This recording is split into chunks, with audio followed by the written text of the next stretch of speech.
గురుదత్తమ్మ, జై గురుదత్త. సాయిరామ్ అందరికీ జై గురుదత్తమ్మ. ఈరోజు మంచి మాట. మనము ఏం చేయాలన్నా సరే ఎవరు ఏదో ఒకటి అడ్డం పెడుతూనే ఉంటారు. ఎలా పెడతారు అది కూడా. మనం పడుకున్నామనుకోండి, మన ఇంట్లో వాళ్ళే ఎప్పుడు చూసినా పడుకోని ఉండవా అంటారు. పడుకోలేదనుకోండి, ఏం రెస్ట్ తీసుకోవా అంటారు. మనం ఎక్కడికైనా బయటకు వెళ్ళామనుకోండి, ఎప్పుడు బయట తిరిగే పనేనా అంటారు. లేదా బయట తిరగడం ఇంట్లో ఉన్నాం అనుకోండి, ఎప్పుడు ఇంట్లో కూర్చున్నావా అంటారు. మనం ఎవరితో మాట్లాడుతున్నాం అనుకోండి, ఎప్పుడు ఫోన్లోనే అసుకులేనా అంటారు. మనం ఎవరితో మాట్లాడదు అనుకోండి, ఇది ఎవరితో మాట్లాడదు అంటారు.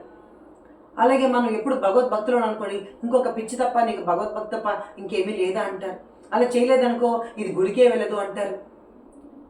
ఇలా ప్రతిదీ మనం 4 కూరలు వంట చేసామనుకో, 4 కూరలు చేసుకున్నామంటారు. కొన్ని ఒక కూర చేసామనుకో, ఏం ఒక్క కూరైనా అంటారు. అలాగే తిరిగితే ఎప్పుడు తిరుగుతూనే ఉంటావా అంటారు. తిరిగి లేకుంటే ఎప్పుడు ఇంట్లోనే కూర్చున్నామంటారు. ఇలా ఎన్ని రకాల సమస్యలతో మనం సతమతం అవుతూ ఉంటామండి. మన కోసం మనం బతుకుతామండి. ఎవరి మాటలు మీరు పట్టించుకోవద్దని, ఎవరి మాటలు వినొద్దండి. నీకు ఏది మంచిదైతే అదే చేయండి. అందుకే నేను రోజు చెప్తాను, మీ మనసే మీకు సాక్షి తప్ప ఎవరి మాటలు మనకొద్దు. నిజంగా మన పిల్లలైనా మనల్ని అంటూ ఉంటారు, నువ్వు తిరుగుతూనే ఉంటావా అమ్మ అంటారు. అవసరాలు తిరుగుతున్నామా లేదా భగవద్భక్తులు తిరుగుతున్నామా వాళ్ళకి తెలియదు కదా. కాబట్టి ఎవరి మాటలు మన పిల్లల వాళ్ళు కదా, మన బంధువులు కదా కదా, ఎవరైనా సరే మీరు ఎవరికి భయపడవద్దండి. మీ ముందుకు సాగిపోండి. జీవితాన్ని ముందుకు సాగాలంటే మనం ఎవరికి మనం భయపడితే మనం ఏమి చేయలేము. అందుకే రోజు కూడా మీకు మోటివేషన్ ఇచ్చి పుషింగ్ చేస్తాను. మన ఇంట్లో వాళ్ళు చక్కగా ఆ యొక్క ఎంకరేజ్ చేయండి. చదివే వాళ్ళని కావచ్చు, ఆడే వాళ్ళని కావచ్చు, పాడే వాళ్ళని కావచ్చు, ఎవరైనా సరే పూజ చేసే వాళ్ళని కావచ్చు, అందరూ ఎంకరేజ్ చేయండి. తప్ప మీరు అక్కడ తిరుగుతున్నావా ఇక్కడ తిరుగుతున్నావా అని చెప్పేసి మగవాళ్ళు కావచ్చు, ఆడవాళ్ళు కావచ్చు, ఆడవాళ్ళని మాత్రం దయచేసి అనద్దండి. అలాగే మగవాళ్ళని కూడా అనద్దండి. కాబట్టి ఇంట్లో కలిసి మెలిసి ఉంటేనే సుఖం అమ్మ. కాబట్టి మీరందరూ కూడా మనం కలిసి ఉండాలి.